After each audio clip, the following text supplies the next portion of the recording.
This video sponsored by BuyMode e-shopping. ஆன்லைனில் purchase பண்ண விருப்பம் உள்ளவங்க இந்த ஆப்ஷனையும் யூஸ் பண்ணி பர்ச்சேஸ் பண்ணலாம். ஹாய் ஃப்ரெண்ட்ஸ், வணக்கம். இன்றைக்கி நம்ம சேனலில் முருங்கைக்கீரை பொரியல் எப்படி பண்ணலான்னு பார்க்கலாம். அதுக்கு நான் முருங்கை இலையை பறித்து நல்லா சுத்தம் செஞ்சு இந்த காம்பெல்லாம் நல்லா நீக்கிட்டு எடுத்து வச்சுருக்கிறேன்.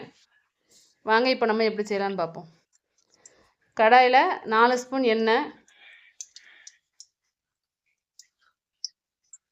நல்லா காஞ்சதும் 1 டீஸ்பூன் கடுகு, 3 வத்தல் பிச்சுக்கிட்டு சேர்த்துக்கோங்க.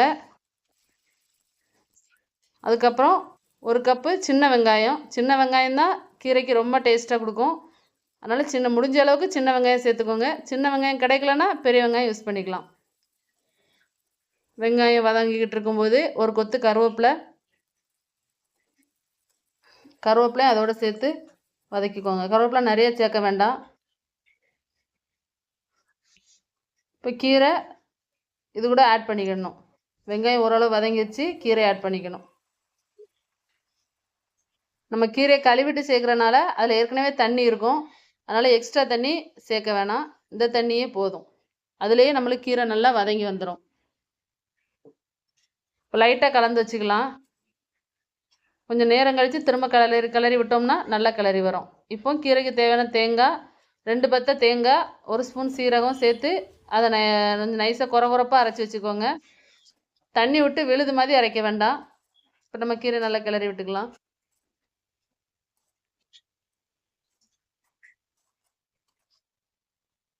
இப்போ கால் டீஸ்பூன் வெந்தயம், கொஞ்சமாக உப்பு தேவையான அளவு போட்டால் போதும். உப்பு போட்டு இதை நல்லா திரும்ப ஒருக்கா நம்ம கிளறி விடுவோம்.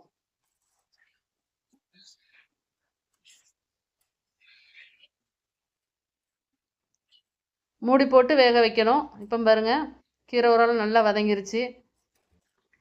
இன்னும் நல்லா வதக்கி எடுக்கணும். இன்னும் அது நல்லா வதக்கி சுண்டை வரணும். அப்போ தான் நல்லாயிருக்கும். கீரையோட கலர் எல்லாமே நல்லா மாறிடுச்சு பாருங்கள்.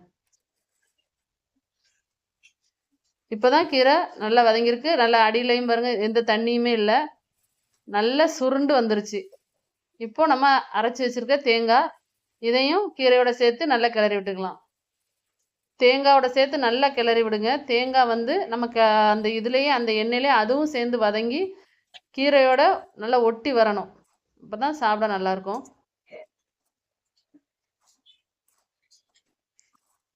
ஒரு 5 நிமிஷம் இதோட சேர்த்தே கிளறி விடுங்க. கீரை நல்லா வெந்து வந்துட்டு இதோட தேங்காயும் அந்த வெங்காயம் வத்தல் எல்லாமே இதோட சேர்ந்து வரணும்.